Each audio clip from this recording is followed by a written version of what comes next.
ஓம் Saravanabhava நர்பவி. Hello மக்களே, ஆரூர்தான்றது சிவபெருமான ஆனந்த நடனம் ஆடிய இடதாங்க தில்லை நடராஜர் கோவில். 2 முனிவர்களுக்கு காட்சி கொடுத்தது தாங்க அந்த அற்புத ஸ்தலம்.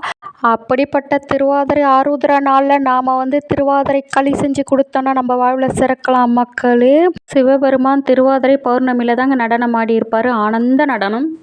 அந்த திருவாதிரை பௌர்ணமின்றது நாளைக்கு காலையில் தாங்க வருது, 13ஆம் தேதி திங்கட்கிழமை. அப்படிப்பட்ட நாளை நாம் அந்த நாளை மிஸ் பண்ணாத சிவபெருமானுடைய அபிஷேகத்தையும் அலங்காரத்தையும் பார்த்துட்டு வந்தோம்னாலே நமக்கு வாழ்வில் நிறைய அற்புதங்கள் நடக்கும் மக்களே.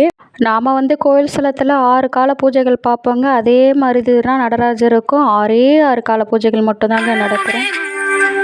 பாருங்கள் மக்களே, நான் சொல்லிகிட்டே இருக்கிறேன், ரிங்டோன் கேட்டுக்கிட்டே இருக்குது. இதெல்லாம் உண்மைங்க. அதில் ஒன்று தாங்க இந்த ஆருத்ரா. அப்புறம் இந்த வீடியோலாம் பிடிச்சா லைக் பண்ணுங்கள், ஷேர் பண்ணுங்கள், சப்ஸ்கிரைப் பண்ணிவிடுங்க. அடுத்த நாள் விவசாயிகள் வெற்றியில் முருகனுக்கு நமச்சிவாய நமச்சிவாய.